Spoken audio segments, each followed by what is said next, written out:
And this time I'm going to slow down at the end.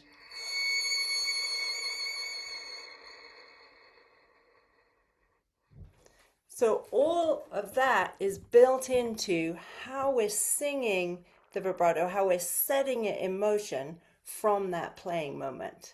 And we can put in any number of things that we want out of that recipe. I'm just going to do it backwards so you can see the back of my arm as I do it. Hold on. Let's see if we can, hopefully, there we go. So here's my, hold on, let me drop that lower. Looks like my name's right in the way of my arm.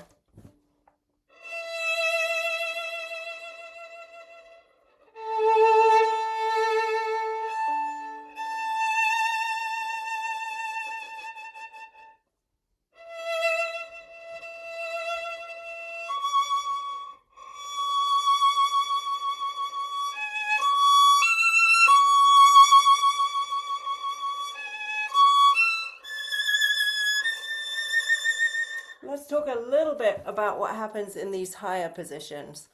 So one of the beautiful things about understanding it as the wave mechanism is when we wave at people, we take the whole wave mechanism with us. We don't do strange things with our arm. So when we're waving and using that as as the vibrato movement, this whole thing belongs to us.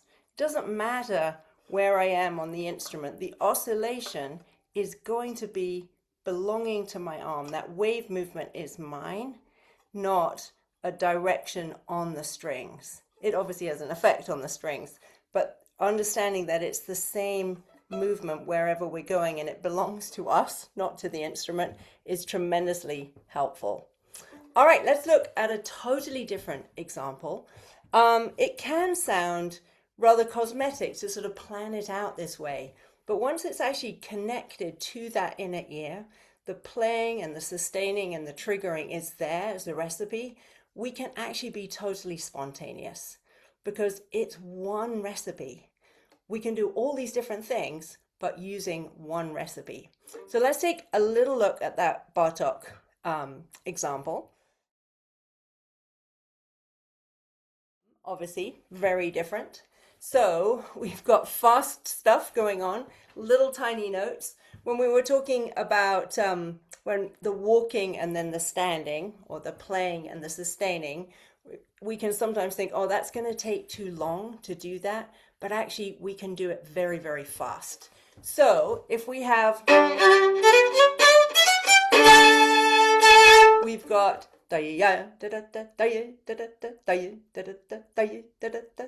it's being triggered very, very fast, and it has to end or we're going to get in a total muddle playing that short note. So I'll see if I can slow it down. Let me drop this down. You don't need my face, you need my arm.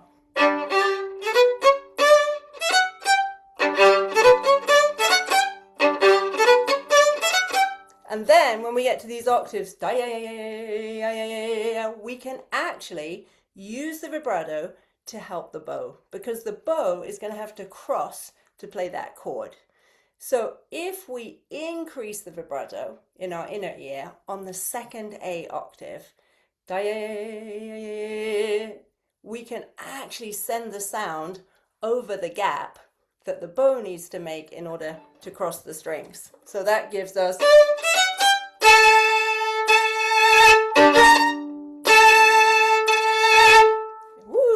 it's like spinning off into the air. It gives us a great way to cover that gap.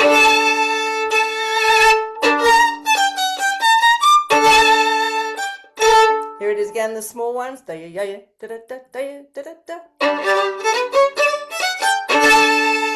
going to spin it off. So I cover the join to the B.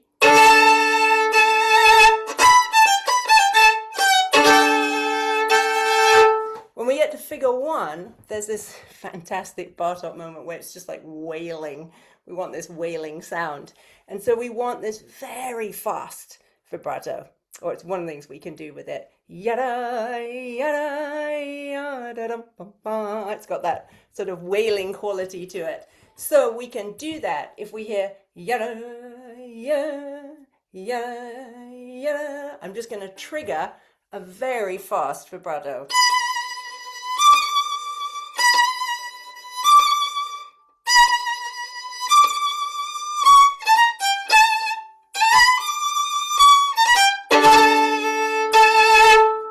So it's the same recipe. It's exactly the same recipe that we had in the Amy Beach. If we were playing a totally different style of music, it would be the same recipe. So what's brilliant about understanding this, what makes it so simple, is we're just using that inner ear to set in motion the vibrato as we want it. We do have to learn to feel, okay, I've got to learn to feel playing,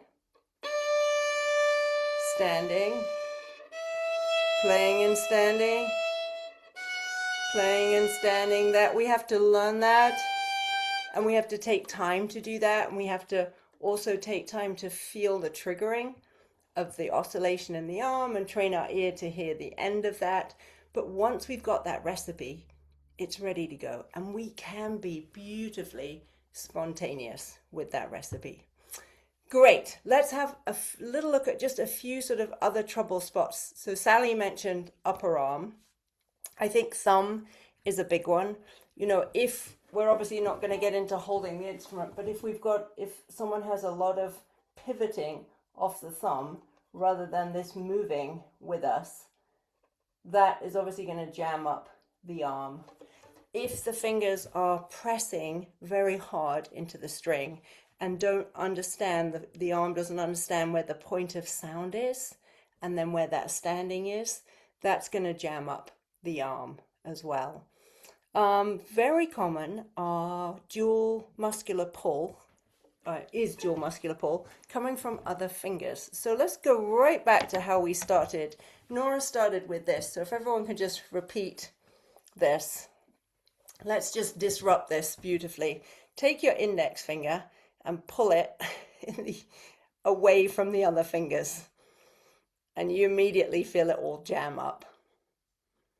Right, that's obviously problematic, but that is something that can happen, this kind of thing here. So rather than the oscillation running through the arm, from the forearm right through that finger, hand, and forearm unit, we're creating an antagonistic relationship with that pulling backwards, right? It could be other fingers too. So the non-playing fingers are obviously oscillating with the arm as well. It's really very simple. So they're part of that finger, hand, and forearm unit. But that dual muscular pull is quite common, especially this finger pulling backwards in there, as well as the thumb. Great. So I think that is, I don't want to fill things up with more information than we need. Let's have some questions, and then we will sort of wrap up. We can open up Zoom Cafe, but let's have some questions. What would anyone like to ask? Before we transition to that, do you think you want to announce about just the other Sure, things, or do you we want to can do save that that? now. Yeah. We can do that now. We have some lovely events that we do want to share with everyone. So let me check. I've got dates right in front of me so I don't give you the wrong information. So the very next thing we have coming up is our 2-day winter symposium, which is January 24th and 25th. We'll send out the flyer to that. And we have 4 sessions. We have a masterclass with a wonderful violinist from the Guildhall School of Music in London. We'll be looking at orchestral excerpts, Schumann and Brahms. Then we have a session on practicing, obviously, hot topic. We're going to look at the Schumann and the Brahms in depth as well. And I've forgotten one of those sessions. Which one have I forgotten, Nora? The one that you and Rachel are doing. Rachel, fill me in. Rachel. Tools for speed. Oh, tools for speed. That's right. So we'll be looking at tools for speed. Thanks, Rachel. All right, so that's our winter symposium. Then we have a summer symposium, which is a week-long event. People can do it online, or you can come where I am right now, which is to the gorgeous Finger Lakes up in New York.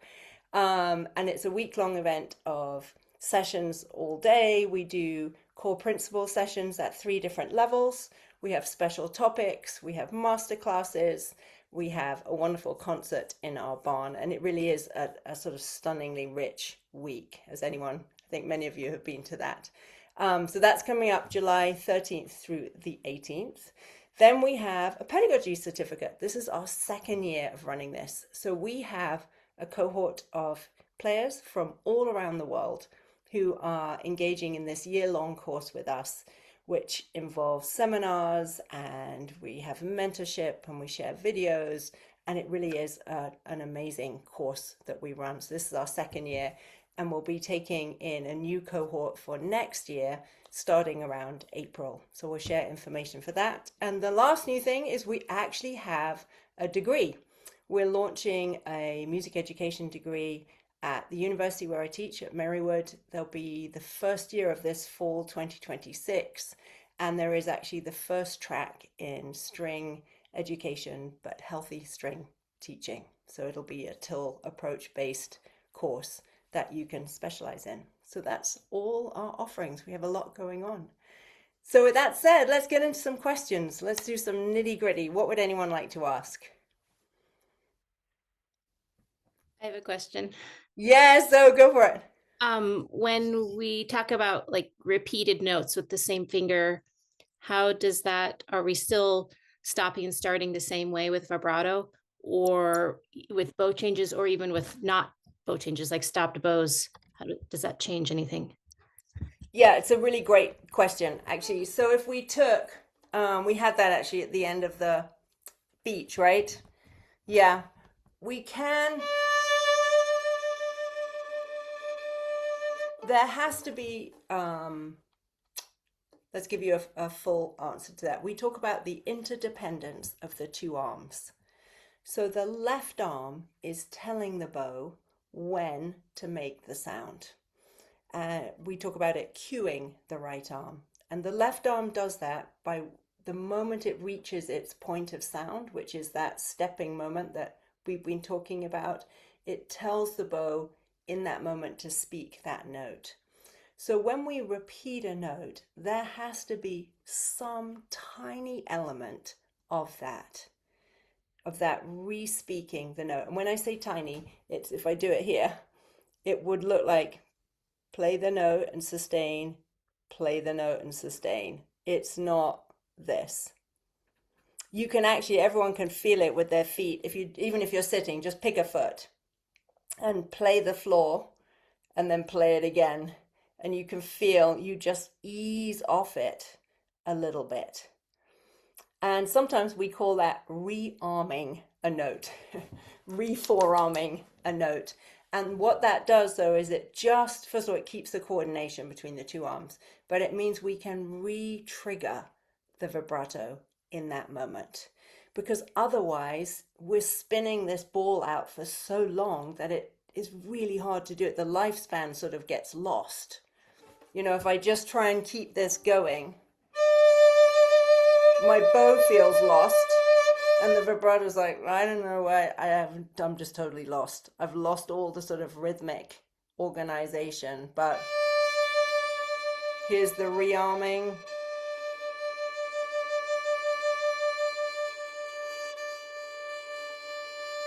Can you hear it? You can actually hear it a little bit, right? You can hear it a little bit. So it can be very microscopic, but it does have to be present there underneath. I think you could possibly analyze it from the reverse. If you feel like you're lost and the vibrato is kind of like, you know, spinning out for so long, try a little more of that re-forearming of the note. Great question. Daniel, you've got a question. Go for it. Just unmute. Oh, yes, thank you. My questions actually pertain more to the physical mechanism of vibrato. Yep. And again, the conventional method, from what I've seen, actually advocates for more of a knocking motion. And the position of the finger joints to the fingerboard are, I guess I want to say, more perpendicular.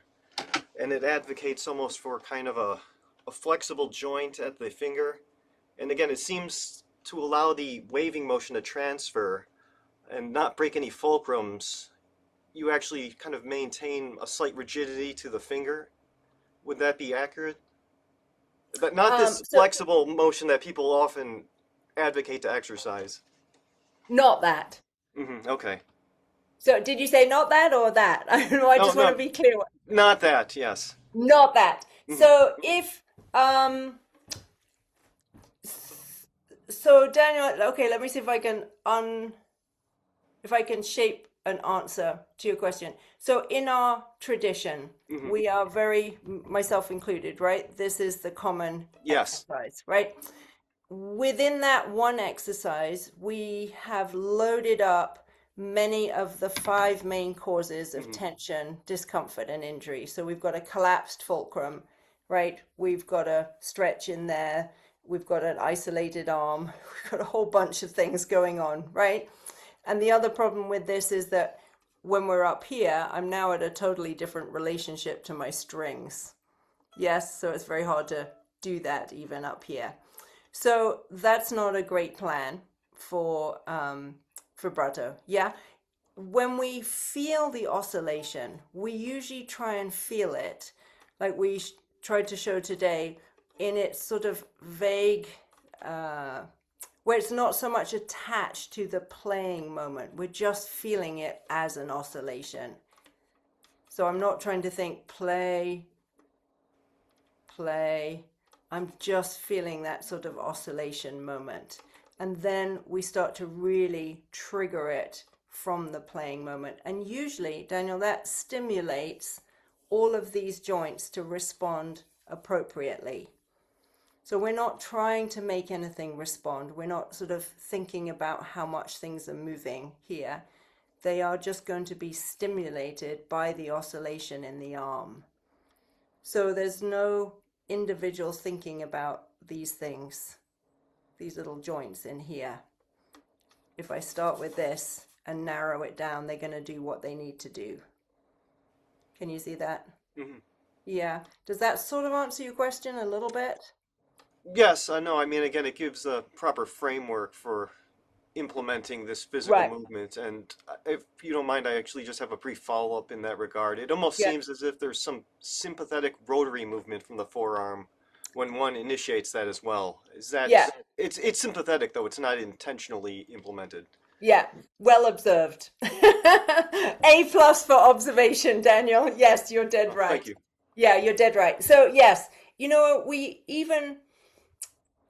can't think from these tiny parts. Just Hmm. like, you know, if you get up and run across your room, you can't think from your toes, right? Your toes are obviously going to respond according to that motion you've asked your legs to do, and that's how they respond. But if you had to think from them, you'd be processing the movement in your brain from the wrong part, and that can be disabling to the actual movement itself. Does that make sense?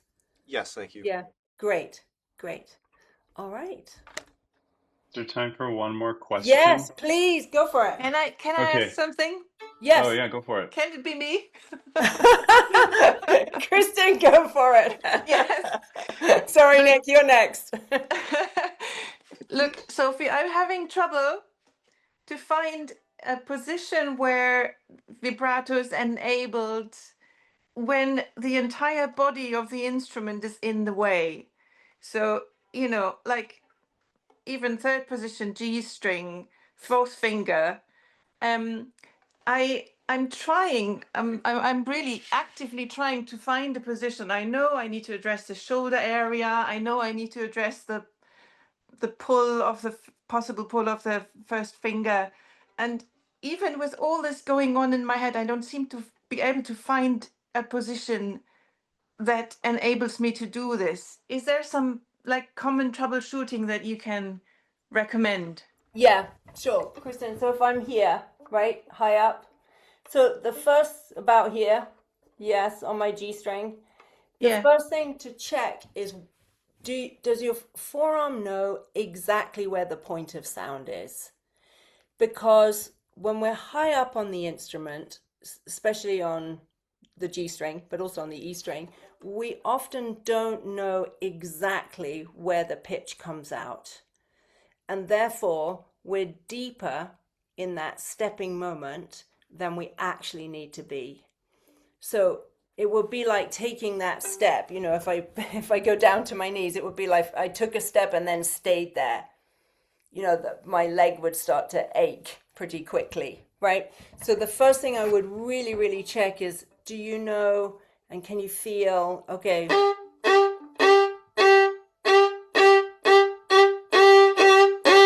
okay, so that's really where my point of sound is. So that, yeah, so that we're yeah. not below that. Okay. Okay. Yeah. Does that mean I mean, I understand. So you're going from the point of sound, what is required. Mm-hmm. As a consequence, could mean that I need more up. So often if the point of sound isn't clear to us, we're probably squeezing on the string. Uh-huh. And if we're squeezing on the string, we can't oscillate the arm at all, right? Okay, so It's just tight. yeah, it's more about pressure. Yeah, exactly. Yeah. Okay, Exactly. good. So Kristen, I would start with that, you know, just forget the vibrato for a second and go to where you think the point of sound is. And there's that wonderful phrase we use all the time. We're always working from the border of the least amount we need. What is the least? Not the most. Okay. So, I mean, there's actually high up, if you can see, there's actually a little bit of daylight under the finger. Yeah. It's way less than we think. Obviously, the bow has to do quite a lot up there, right, in terms of speed and how it's going to speak that note. But in terms of actual pitch, that's not as much as we think it is. Okay, so I would check that first.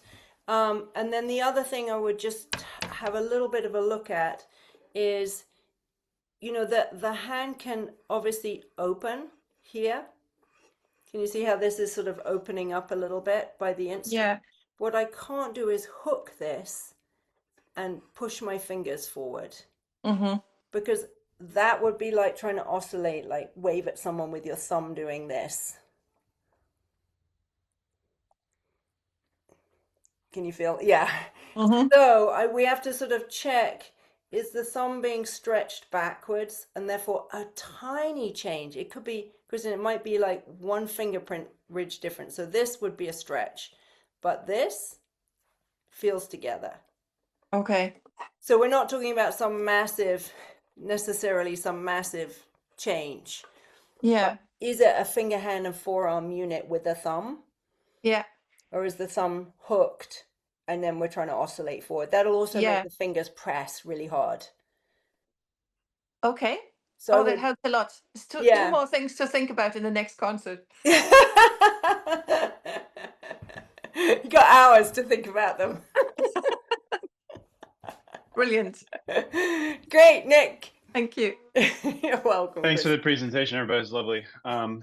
The Sally, your circle life cycle of the vibrato graphic really got me thinking. I was thinking about how, you know, an ideal bow stroke, you have the vertical moment, and it's the propulsion runs out exactly at the next bow change, which starts the next bow. And I'm like aware of how very accurate we have to be with the timing on both sides for everything to kind of flow well. So in terms of the left hand prep to the next note, does the vibrato end exactly at that moment, or does it, like, if you want basically a continuous sounding vibrato over the course of several notes, are we trying to aim the end of the vibrato on the current note so that it lines up perfectly with the start of the prep into the next note? Yes. Okay. Nick, absolutely. Yeah. So if you, and I know you know this, so I can use the language with you. If you are thinking with a rotational technique, right, that is going to connect right into the prep movement to the next note, right? So if I do,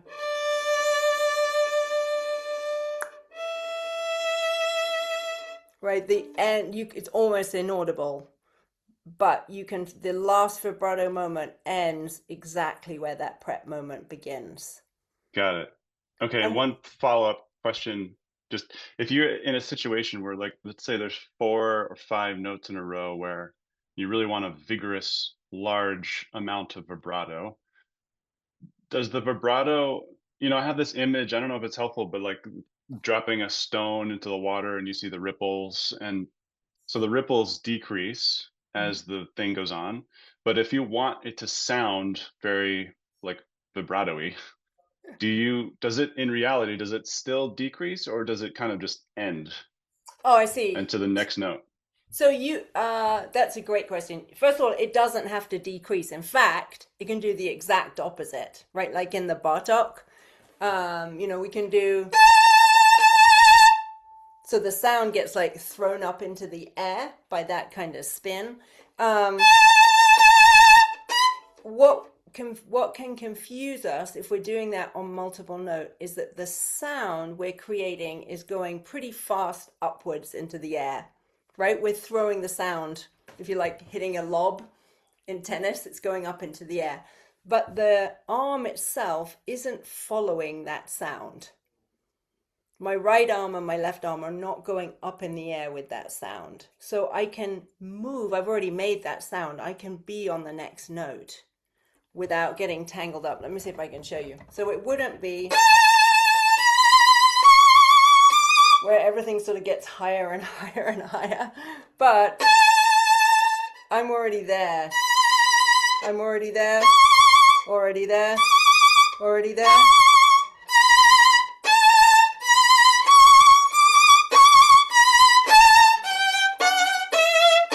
So I'm totally over the next note as soon as I finish setting that thing in motion. Does that make sense? I hope so. It's tempting to sort of follow it with our arms, right? Yeah. Great. Any other questions? I just wondered whether there was a bit of clarification for Daniel when he used the word, do we want a bit more rigidity here? And I wondered whether we might just swap the word rigidity for resilience. Does that make sense, Daniel? You mentioned that word rigidity with regard to the joints. Yes, that may have been a poor choice of word. Fine. I just think that we would use the language of resilience, and we could sort of imagine if we were jumping up and down and we had rigid joints as we jumped up and down versus joints that have Respond. resilience and that respond. Yeah. So I just wanted to add in that little tweak there. Thank you. Katie, you had a Sorry. question. Yeah, I was just going to ask a little. I mean, I think it's been covered a little bit in what you said, but and it goes back to this whole thing of how much pressure you have. How does the end of your finger kind of move on the string in response to the vibrato? I mean, because we don't want the pitch to be changing, but we don't want to be pressing down. So it's just, can you give us a little bit on that? Yes, you mean how much, what's actually happening on the end of the finger? What's the sort of the contact sort Yes. of bit, the sort of juicy bit, and also that thing of people saying use the flesh, use the fleshy part of your finger and all that kind of stuff. Just if there's a little bit of help on that. I'm going to draw you a diagram because it's faster. I'm just going to grab a whiteboard. Hold on.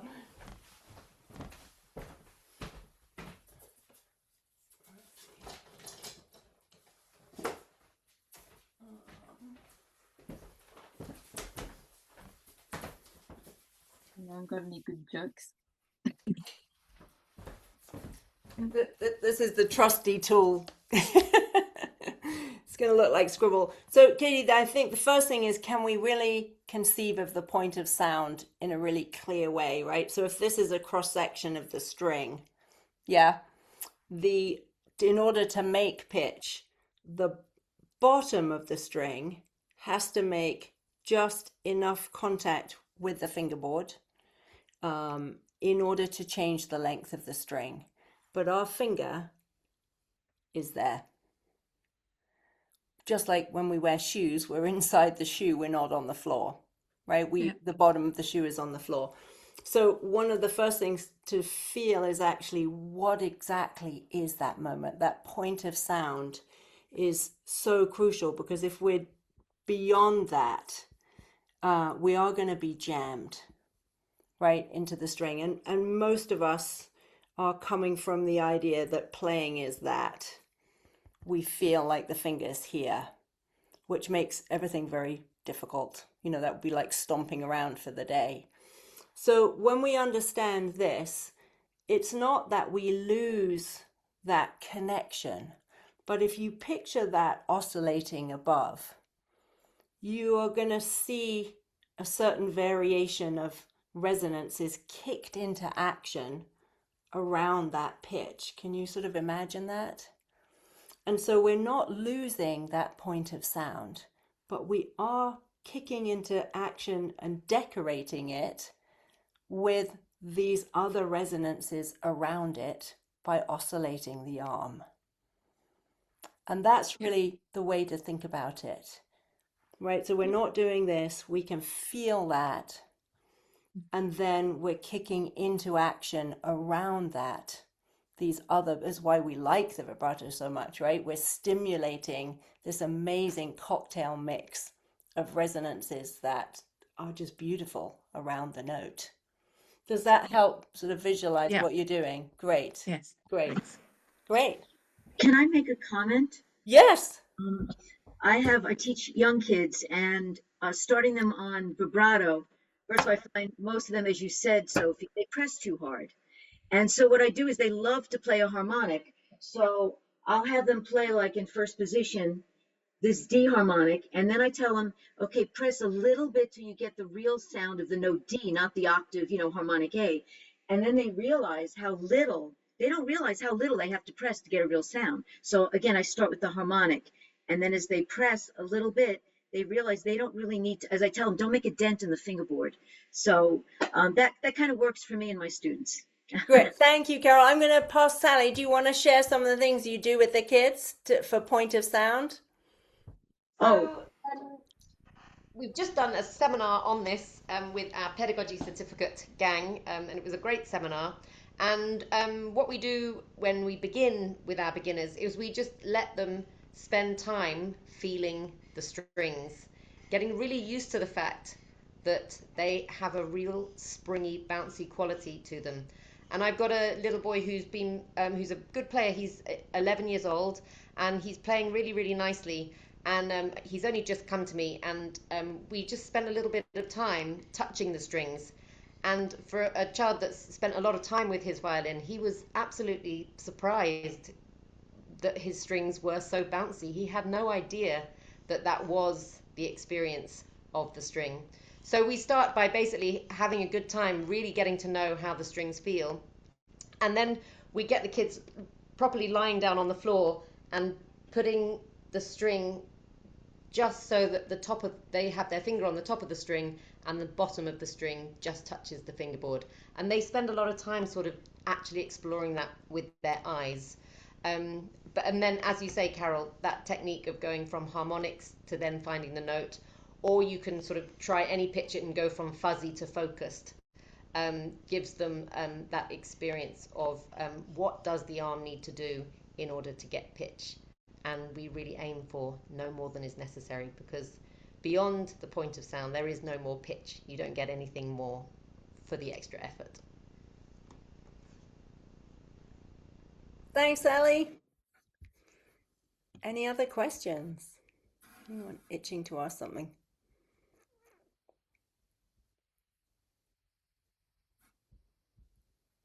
Actually, one more if you wouldn't mind. Go on, go for it, Daniel.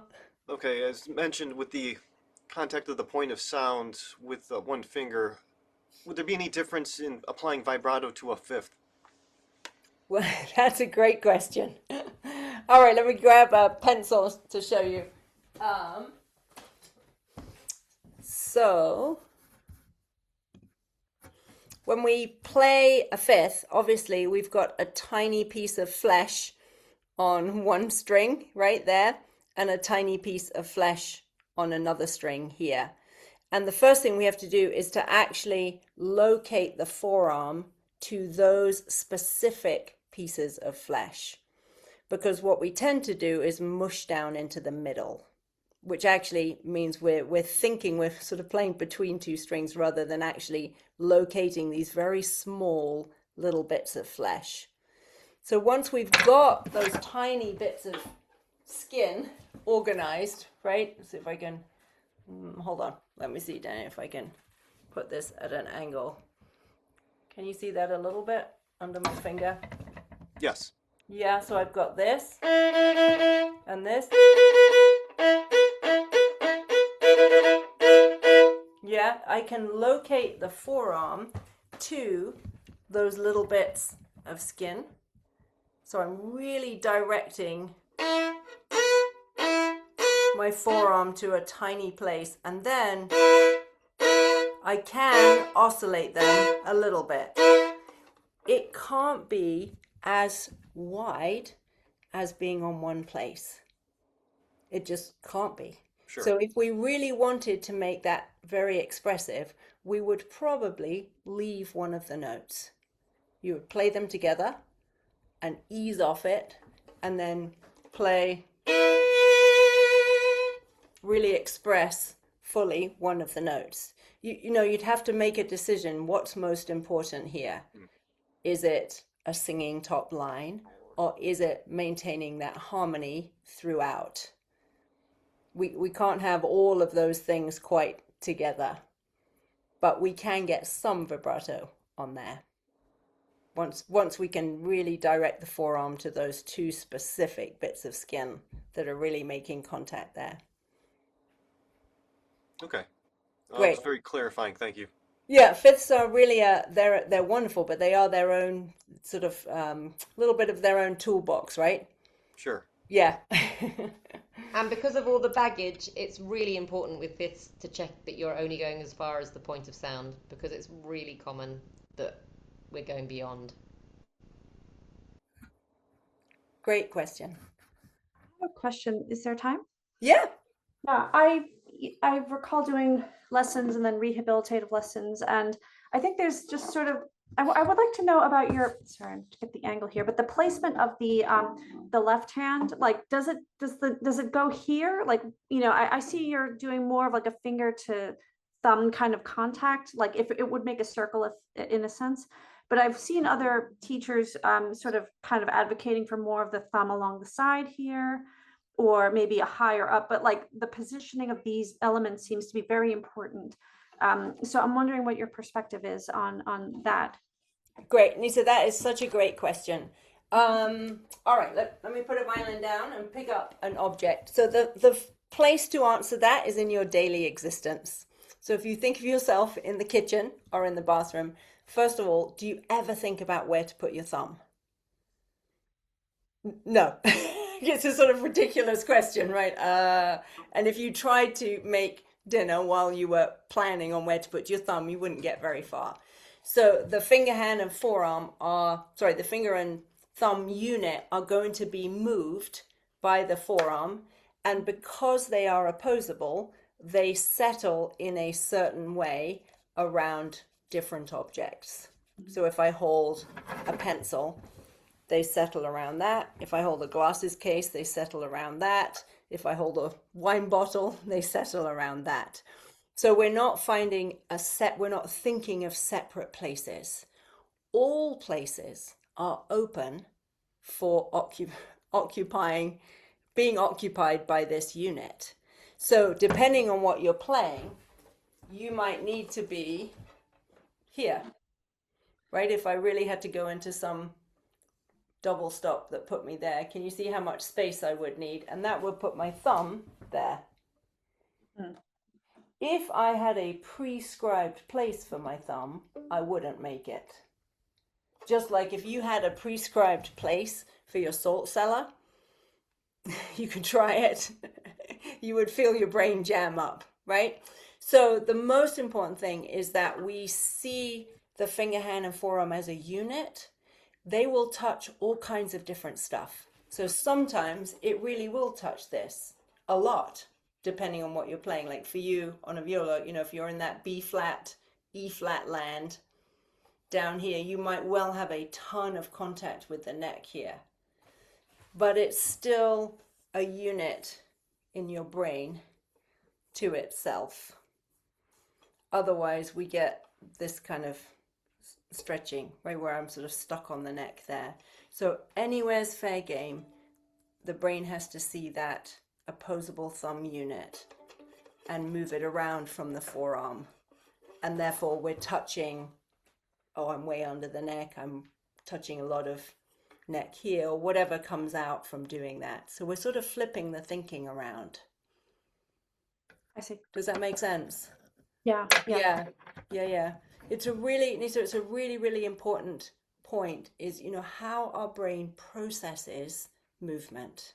We have to understand playing from that perspective. We know what each part does, but we have to understand the hand organizes itself around objects. We move there and then it settles. We don't prescribe those places and make the fingers go there. Yeah, great question. Yeah. Great. Any other I was questions? just going to say a little thing, Sophie. I've been trying to organize this thought in my head. I found it quite an interesting teaching way around, because often we think, okay, I'm going to play it without vibrato and then add the vibrato, which of course is great because it becomes a conscious, as you were talking about, an ornament. But actually it's quite helpful, I found, to go the other way around as well, because the vibrato doesn't feel comfortable or good unless it's arranged really well. That, it informs the arm and the whole setup when everything is good and right. And then you can take the vibrato away, if you know what I mean. So sometimes it's really helpful to do it backwards, because as we know, Kristen and others that unfortunately just don't want to play with vibrato, but it informs the arm so much of what that point of sound is, and if that's incorrect, then it just doesn't work. So I found that a really sort of unusual way of going at it, sometimes the backwards way, rather than adding vibrato but taking it away, if you know what I mean. Yeah, that's a great point. I had a question actually. Yes, please. Nice to meet you, Andrew. Yeah, nice to meet you as well. So, unlike I think all of you, I'm a guitar player and I'm trying to learn how to apply this. And forgive me if it's too far beyond the scope of this presentation, but a lot of times that kind of side-to-side vibrato can only get us so far on a fretted instrument. So a lot of times, and if my technique kind of makes you shudder, I apologize in advance. But if I want to, let's see, actually, real quick, hold on. If I want to get maybe like a whole step, I'll try to incorporate the wrist. But I was just wondering if you'd put any thought into this type of vibrato versus the kind of side to side. So basically, I'm bending a string. So you're I don't want, I'll make the violin go really out of tune. You're actually sort of manipulating the string with all your fingers? Yeah, I guess so. I'm not even really sure exactly what's happening. So I like to think that it comes from the forearm rotation. But I'm just curious if that's appropriate, because sometimes it feels good, sometimes it doesn't. I'm also working through dystonia with Nora, so that's why I'm in this whole process, basically. So Andrew, I think you sort of put your finger right on it by saying that looks like the rotational movement. You are clearly rotating that forearm to do that. The question would be if there is a ton of pressure between the finger, and the thumb, you're going to jam up the arm while you're trying to rotate it. And it's possible that that's more the issue than the movement being not quite the right movement. I think possibly also, do you associate that bend with the sort of very high intense moment? Yes, absolutely. Yeah, so we do, like very fast vibrato, it's really, really intense, and we're sort of trying to emote the vibrato rather than be like, well, I want to hear, a certain oscillation. So what you might try and do is really define for your arm, where's the point of sound? Right? Am I on the point of sound? And then do I go from the point of sound, the pitch, to the standing? Right? Or am I staying stuck down? Yeah. And then what happens if you then stimulate the rotation or trigger the rotation from that point? Do you get what you want? So I would start there. I would just define each of those stages and just make sure you're not beyond that. And I think you've got the right idea. Does that Awesome, help a thank you. little bit? Yeah, that Yeah. helps. I mean, basically, the idea I've had is like, okay, sometimes I feel like all the alignment's good, and then I can get a nice vibrato that way. And then when it doesn't feel good, there's also other stuff going on too. So I thank would you. check Yeah, that point of sound, that play sustain moment that's underneath, because if we miss that, then whatever good idea we've got is going to go away. Bye, Carol. Thanks, Andrew. That's a great question. thank you. Great. Any other questions?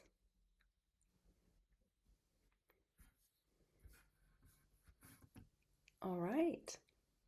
If you think of one, send it to us on email. They're always welcome. All right, I'll end the recording and we'll say goodbye to everyone. Thanks for joining us.